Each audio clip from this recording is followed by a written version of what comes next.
ಈ ಹೊತ್ತಿನ ಪವರ್ ಕೆಫೆಯಲ್ಲಿ ಇವತ್ತಿನ ಮೇಜರ್ ಸ್ಟೋರಿ ಆರ್ಎಸ್ಎಸ್ ಪಥಸಂಚಲನ. ಅದು ಕೂಡ ಸಚಿವ ಪ್ರಿಯಾಂಕ್ ಖರ್ಗೆ ಅವರ ಕ್ಷೇತ್ರದಲ್ಲಿ ಆರ್ಎಸ್ಎಸ್ ಕಹಳೆಯನ್ನು ಮೊಳಗಿಸ್ತಾ ಇದೆ. ಇದೊಂದು ರೀತಿಯಾಗಿ ಆರ್ಎಸ್ಎಸ್ ವರ್ಸಸ್ ಪ್ರಿಯಾಂಕ್ ಖರ್ಗೆ ಅನ್ನುವಂಥ ಪರಿಸ್ಥಿತಿ ಉದ್ಭವಿಸಿತ್ತು. ಜೊತೆಗೆ ಕೋರ್ಟ್ ಮೆಟ್ಟಿಲು ಕೂಡ ಏರಿತ್ತು ಈ ಪಥಸಂಚಲನ ವಿಚಾರ ಸಂಬಂಧ. ಈಗ ಅಂತೂ ಇಂತೂ ಇವತ್ತು ಮಧ್ಯಾಹ್ನ 3:30ಕ್ಕೆ ಚಿತ್ತಾಪುರದಲ್ಲಿ ಆರ್ಎಸ್ಎಸ್ ಪಥಸಂಚಲನ ಮಾಡೋದಕ್ಕೆ ಷರತ್ತುಬದ್ಧ ಅನುಮತಿಯಾಗಿದೆ. ಬಜಾಜ್ ಕಲ್ಯಾಣ ಮಂಟಪದಿಂದ ರೂಟ್ ಮಾರ್ಚ್ ಶುರುವಾಗುತ್ತೆ. ಇವತ್ತು ಚಿತ್ತಾಪುರದ ಆರ್ಎಸ್ಎಸ್ ಕಾರ್ಯಕರ್ತರಿಗೆ ಮಾತ್ರ ಅವಕಾಶವನ್ನ ಕೊಡಲಾಗಿದೆ. ಮಧ್ಯಾಹ್ನ 3:30ರಿಂದ ಸಂಜೆ 5:45ರವರೆಗೆ 2 ಕಿಲೋಮೀಟರ್ ತನಕ ಪಥಸಂಚಲನ ಮಾಡೋದಕ್ಕೆ ಅನುಮತಿ ಇದೆ. ಹಾಗಾಗಿ ಚಿತ್ತಾಪುರದಾದ್ಯಂತ ಖಾಕಿ ಅಲರ್ಟ್ ಅನ್ನು ವಹಿಸಿದೆ. ಸುಮಾರು 1,500ಕ್ಕೂ ಹೆಚ್ಚು ಪೊಲೀಸ್ ಸಿಬ್ಬಂದಿಗಳನ್ನು ನಿಯೋಜನೆ ಮಾಡಲಾಗಿದೆ. ತಾಲೂಕು ಆಡಳಿತದ ಅನುಮತಿಯಂತೆ ಹಲವು ಷರತ್ತುಗಳ ಮಧ್ಯದಲ್ಲೇ 3 ಗಂಟೆಯಿಂದ ಸಂಜೆ 5:30 ಅಥವಾ 5:45ರ ತನಕ ಪಥಸಂಚಲನ ನಡೆಯುತ್ತೆ. ಅದಕ್ಕೆ ಬೇಕಾಗಿರುವಂಥ ಸಿದ್ಧತೆಗಳನ್ನು ಒಂದು ಕಡೆ ಮಾಡಲಾಗ್ತಾ ಇದ್ದಾರೆ, ಮತ್ತೊಂದು ಕಡೆ ಖಾಕಿ ಕಣ್ಗಾವಲನ್ನು ಇರಿಸಲಾಗಿದೆ. ನೋಡಿ, ಗಮನಿಸ್ತಾ ಇದ್ದೀರಿ. ಒಂದು ಕಾರ್ಯಕ್ರಮಕ್ಕೆ ಇಷ್ಟೊಂದು ಪೊಲೀಸ್ ಭದ್ರತೆಯನ್ನು ನೋಡಿ ನಿಜಕ್ಕೂ ಅಲ್ಲಿನ ಚಿತ್ತಾಪುರದ ಜನತೆ ಅಚ್ಚರಿಯನ್ನು ವ್ಯಕ್ತಪಡಿಸ್ತಾ ಇದ್ದಾರೆ. ಅದಕ್ಕೆಲ್ಲಕ್ಕೂ ಕಾರಣ ಆರ್ಎಸ್ಎಸ್ಗೆ ನಿರ್ಬಂಧ ಹೇರೋ ವಿಚಾರ. ಯಾವಾಗ ಪ್ರಿಯಾಂಕ್ ಖರ್ಗೆ ಅವರು ಸಿಎಂ ಸಿದ್ದರಾಮಯ್ಯನವರಿಗೆ ಆರ್ಎಸ್ಎಸ್ಗೆ ನಿರ್ಬಂಧ ಇರಬೇಕು ಅಂತ ಪತ್ರ ಬರೀತಾರೋ ಅಲ್ಲಿಂದ ಶುರುವಾಗುತ್ತೆ ಪ್ರಿಯಾಂಕ್ ಖರ್ಗೆ ವರ್ಸಸ್ ಆರ್ಎಸ್ಎಸ್ ಅನ್ನುವಂಥ ಪರಿಸ್ಥಿತಿ ಇರುತ್ತೆ. ಆಮೇಲೆ ಅದು ಕೋರ್ಟ್ ಮೆಟ್ಟಿಲೂ ಕೂಡ ಏರಿರುತ್ತೆ. ಪಥಸಂಚಲನಕ್ಕೆ ಅನುಮತಿ ಕೊಡಬಾರ್ದು ಅನ್ನೋದು ಒಂದು ಕಡೆ, ಅಂದರೆ ಅನುಮತಿ ಷರತ್ತುಬದ್ಧ ಅನುಮತಿಯನ್ನು ಕೊಡಬೇಕು ಅಂತ. ಅಂದರೆ ಕೈಯಲ್ಲಿ ಲಾಠಿಯನ್ನು ಹಿಡಿದು ಪಥಸಂಚಲನ ಮಾಡ್ತಾರೆ, ಅದು ಅನುಮತಿಗೆ ಸಮಂಜಸವಲ್ಲ. ಅದು ಮಾರಕಾಸ್ತ್ರಗಳನ್ನು ಹಿಡಿದು ಪಥಸಂಚಲನ ಮಾಡ್ದಂಗಾಗುತ್ತೆ. ಹಾಗಾಗಿ ಅದಕ್ಕೆ ಅನುಮತಿಯನ್ನು ಕೊಡಬಾರ್ದು. ಜೊತೆಗೆ ಸಾರ್ವಜನಿಕ ಸ್ಥಳಗಳಲ್ಲಿ, ಶಾಲಾ ಕಾಲೇಜು ಮೈದಾನದಲ್ಲಿ, ಸರ್ಕಾರಿ ಜಾಗದಲ್ಲಿ ಆರ್ಎಸ್ಎಸ್ ಕಾರ್ಯಕ್ರಮಕ್ಕೆ ನಿರ್ಬಂಧ ಹೇರೋ ವಿಚಾರ ಸಂಬಂಧ ಹಲವು ಜಟಾಪಟಿಗಳಿಗೆ ಕಾರಣ ಆಗಿತ್ತು.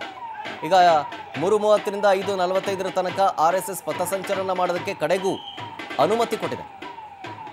ಹಾಗಾಗಿ ಕ್ಷೇತ್ರದಲ್ಲಿ ಬಿಗಿ ಪೊಲೀಸ್ ಬಂದೋಬಸ್ತನ್ನು ಏರ್ಪಡಿಸಲಾಗಿದೆ. ಗಮನಿಸ್ತಾ ಇದ್ದೀರಿ, ಹಲವು ಷರತ್ತುಗಳೊಂದಿಗೆ ಇವತ್ತು ಪಥಸಂಚಲನ ಆಗುತ್ತೆ. ಡೆವಲಪ್ಮೆಂಟ್ ಅನ್ನು ಗಮನಿಸಿದೆ. ಲಾಸ್ಟ್ 1 ತಿಂಗಳಿನಿಂದಲೂ ಕೂಡ ವಿವಾದದ ಗೂಡಾಗಿತ್ತು. ಅಲ್ಲಿನ ಜಿಲ್ಲಾ ಉಸ್ತುವಾರಿ ಸಚಿವರು ಪ್ರಿಯಾಂಕ್ ಖರ್ಗೆ ಅವರ ತವರು ಕ್ಷೇತ್ರ ಚಿತ್ತಾಪುರ. ರಾಷ್ಟ್ರೀಯ ಸ್ವಯಂ ಸೇವಕ ಸಂಘದ ಪಥಸಂಚಲನಕ್ಕೆ ಈಗ ಆಲ್ರೆಡಿ ಬಿಗಿ ಬಂದೋಬಸ್ತನ್ನು ಕೈಗೊಳ್ಳಲಾಗಿದೆ. ಡೀಟೇಲ್ಸ್ ಕೊಡ್ತಾರೆ ಇನ್ನಷ್ಟು ನಮ್ಮ ಪ್ರತಿನಿಧಿ ಅನಿಲ್ ಸ್ವಾಮಿ ಲೈವ್ನಲ್ಲಿ. ಅನಿಲ್, 3:30ರಿಂದ 5:45 ತನಕ ಈಗ ಅನುಮತಿ ಸಿಕ್ಕಿದೆ. ಷರತ್ತುಬದ್ಧ ಅನುಮತಿ ಅಂತ ಯಾವ ಷರತ್ತುಗಳನ್ನು ವಿಧಿಸಲಾಗಿದೆ? ಜೊತೆಗೆ ಅಲ್ಲಿನ ಸೆಕ್ಯೂರಿಟಿ ಪರ್ಪಸ್ ಪೊಲೀಸ್ ಕಣ್ಗಾವಲನ್ನು ಇರಿಸಲಾಗಿದೆ. ಅದ್ರ ಬಗ್ಗೆ ಒಂದಷ್ಟು ಮಾಹಿತಿ ಕೊಡೋದಾದರೆ. ಶರತ್, ನಿಜಕ್ಕೂ ಕೂಡ ಕಳೆದ 1 ತಿಂಗಳಿಂದ ಕಲಬುರಗಿ ಜಿಲ್ಲೆ ಚಿತ್ತಾಪುರ ಪಟ್ಟಣದಲ್ಲಿ ಪ್ರಮುಖವಾಗಿದ್ದು ಸಚಿವ ಪ್ರಿಯಾಂಕ್ ಖರ್ಗೆ ಅವರ ಕ್ಷೇತ್ರ. ಈ ಒಂದು ಕ್ಷೇತ್ರದಲ್ಲಿ ಆರ್ಎಸ್ಎಸ್ ಪಥಸಂಚಲನ ನಡೆಸಂತೆ ಸಾಕಷ್ಟು ಕಸರತ್ತುಗಳು ನಡೆದವು. ಸರ್ಕಾರ ಕೂಡ ಮಧ್ಯಸ್ಥಿಕೆ ವಹಿಸಿ ಆರ್ಎಸ್ಎಸ್ಗೆ ಕಡಿವಾಣ ಹಾಕಬೇಕೆಂದು ಕೂಡ ಒಂದು ಪ್ರಯತ್ನ ಕೂಡ ನಡೆಯಿತು. ಹೀಗಾಗಿ ಆರ್ಎಸ್ಎಸ್ ಅನಿವಾರ್ಯವಾಗಿ ಕಲಬುರಗಿ ಹೈಕೋರ್ಟ್ ಪೀಠದ ಹೈಕೋರ್ಟ್ ಮೆಟ್ಟಿಲೇರಿತು. ಕೊನೆಗೂ ಕೂಡ ಕಲಬುರಗಿ ಜಿಲ್ಲಾಡಳಿತ ಆರ್ಎಸ್ಎಸ್ಗೆ ಪಥಸಂಚಲನ ನಡೆಸಲು ಇಂದು ಅವಕಾಶ ನೀಡಿದೆ. ಇಂದು ಮಧ್ಯಾಹ್ನ 3:30 ಚಿತ್ತಾಪುರ ಪಟ್ಟಣದಲ್ಲಿ ಆರ್ಎಸ್ಎಸ್ ಪಥಸಂಚಲನ ಜರುಗಲಿದೆ. ಮಧ್ಯಾಹ್ನ 3:30 ಪಥಸಂಚಲನ ಆರಂಭವಾಗಿ ಸಂಜೆ 5:45 ಪಥಸಂಚಲನ ನಡೆಯಲಿದೆ. ಚಿತ್ತಾಪುರ ಪಟ್ಟಣದಲ್ಲಿ ಏನು ಬಜಾಜ್ ಕಲ್ಯಾಣ ಮಂಟಪ ಏನು ಒಂದು ಸರ್ಕಲ್ ಇದೆ, ಈ ಒಂದು ಸರ್ಕಲ್ ನಿಂದ ಪಥಸಂಚಲನ ಆರಂಭವಾಗಲಿದೆ. ಪಥಸಂಚಲನದಲ್ಲಿ ಕೇವಲ ಚಿತ್ತಾಪುರದ ಸ್ಥಳೀಯರು ಮಾತ್ರ ಭಾಗಿಯಾಗಬೇಕೆಂದು ಜಿಲ್ಲಾಡಳಿತ ಕೂಡ ಸೂಚನೆ ನೀಡಿದೆ. 300 ಜನ ಆರ್ಎಸ್ಎಸ್ ಸ್ವಯಂ ಸೇವಕರು ಮತ್ತು 50 ಜನ ಬ್ಯಾಂಡ್ ಬಾರಿಸುವರು, ಹೀಗೆ ಒಟ್ಟು 350 ಜನ ಮಾತ್ರ ಪಥಸಂಚಲನದಲ್ಲಿ ಭಾಗಿಯಾಗಬೇಕೆಂದು ಸ್ಪಷ್ಟವಾಗಿ ಸೂಚನೆ ನೀಡಿತ್ತು. ಹೀಗಾಗಿ ಇಂದು ಮಧ್ಯಾಹ್ನ 3:30 ಚಿತ್ತಾಪುರ ಪಟ್ಟಣದಲ್ಲಿ ಆರ್ಎಸ್ಎಸ್ ಪಥಸಂಚಲನ ಆರಂಭವಾಗಲಿದೆ. ಈ ಒಂದು ಪಥಸಂಚಲನಕ್ಕೆ ಈಗಾಗಲೇ ಸಾಕಷ್ಟು ಬಿಗಿ ಭದ್ರತೆಗಳನ್ನು ಕೂಡ ಕಲ್ಪಿಸಲಾಗಿದೆ. 1,500ಕ್ಕೂ ಅಧಿಕ ಪೊಲೀಸರನ್ನ ಚಿತ್ತಾಪುರ ಪಟ್ಟಣದಲ್ಲಿ ಭದ್ರತೆಗಾಗಿ ನಿಯೋಜಿಸಲಾಗಿದೆ. ಏಕೆಂದರೆ ಆರ್ಎಸ್ಎಸ್ ಸಂಘಟನೆಗೆ ಎಂದು ಪಥಸಂಚಲನ ನಡೆಸಲು ಬಿಡುವುದಿಲ್ಲ ಎಂದು ದಲಿತ ಸಂಘಟನೆಗಳು ಕೊನೆ ಕ್ಷಣದವರೆಗೆ ಹೇಳಿದ್ದವು. ಆದ್ರೆ ನಿನ್ನೆಯಷ್ಟೇ ಕಲಬುರಗಿಯಲ್ಲಿ ದಲಿತ ಸಂಘಟನೆಗಳು ಎಂದು ಮಹತ್ವದ ಸಭೆ ನಡೆಸಿದ್ದರು. ಈ ಒಂದು ಸಭೆಯಲ್ಲಿ ಆರ್ಎಸ್ಎಸ್ ಸಂಘಟನೆಗೆ ನಾವು ಪಥಸಂಚಲನ ನಡೆಸಲು ಅವಕಾಶ ಮಾಡಿಕೊಡ್ತೇವೆ, ನಾವು ವಿರೋಧ ವ್ಯಕ್ತಪಡಿಸುವುದಿಲ್ಲ ಎಂಬ ಒಂದು ಹೇಳಿಕೆಯನ್ನು ಕೂಡ ನೀಡಿದ್ರು. ಹೀಗಾಗಿ ಇಂದು ಚಿತ್ತಾಪುರ ಪಟ್ಟಣದಲ್ಲಿ ಯಾವುದೇ ಅಡ್ಡಿ ಮತ್ತು ಆತಂಕವಿಲ್ಲದೆ ಪಥಸಂಚಲನ ನಡೆಯಲಿದೆ. ಆದ್ರೂ ಕೂಡ ಮುಂಜಾಗ್ರತಾ ಕ್ರಮವಾಗಿ ಕಲಬುರಗಿ ಜಿಲ್ಲಾ ಪೊಲೀಸರು ಚಿತ್ತಾಪುರ ಪಟ್ಟಣದಲ್ಲಿ ಯಾವುದೇ ರೀತಿಯ ಅಹಿತಕರ ಘಟನೆಗಳು ಜರುಗದಂತೆ, ಅಂದ್ರೆ ಏನು ಆರ್ಎಸ್ಎಸ್ ಸಂಘಟನೆ ಪಥಸಂಚಲನ ಜರುಗುವ ಮಾರ್ಗಗಳಲ್ಲಿ ಅತ್ಯಂತ ಬಿಗಿ ಭದ್ರತೆ ಒಂದು ಕಲ್ಪಿಸಲಾಗಿದೆ. ಮತ್ತು ಪಥಸಂಚಲನ ಸಾಗುವ ಮಾರ್ಗಗಳಲ್ಲಿ ಹೆಜ್ಜೆ ಹೆಜ್ಜೆಗೂ ಸಿಸಿ ಕ್ಯಾಮೆರಾಗಳನ್ನ ಮತ್ತು ಡ್ರೋನ್ ಕ್ಯಾಮೆರಾಗಳನ್ನು ಸಹ ಒಂದು ಅಳವಡಿಕೆ ಮಾಡಲಾಗಿದೆ. ಹೀಗಾಗಿ ಪ್ರತಿಯೊಂದು RSS ಚಲನವಲನಗಳ ಮೇಲೆ ಹದ್ದಿನ ಕಣ್ಣಿಡಲು ಪೊಲೀಸರು ಕೂಡ ಮುಂದಾಗಿದ್ದಾರೆ. ಹೀಗಾಗಿ ಅಂತಿಮವಾಗಿ ಇಂದು ಮಧ್ಯಾಹ್ನ 3:30 ಚಿತ್ತಾಪುರ ಪಟ್ಟಣದ ಬಜಾಜ್ ಕಲ್ಯಾಣ ಮಂಟಪದಿಂದ 1.5 ಕಿಲೋಮೀಟರ್ ಪಥಸಂಚಲನ ನಡೆಯಲಿದೆ. ಹೀಗಾಗಿ ಏನು ಪಥಸಂಚಲನದಲ್ಲಿ ಕೇವಲ ಚಿತ್ತಾಪುರ ಕಂದಾಯ ವ್ಯಾಪ್ತಿಯ ಸ್ವಯಂ ಸೇವಕರು ಮಾತ್ರ ಭಾಗಿಯಾಗಬೇಕೆಂದು ಸ್ಪಷ್ಟ ಸೂಚನೆ ನೀಡಿದೆ.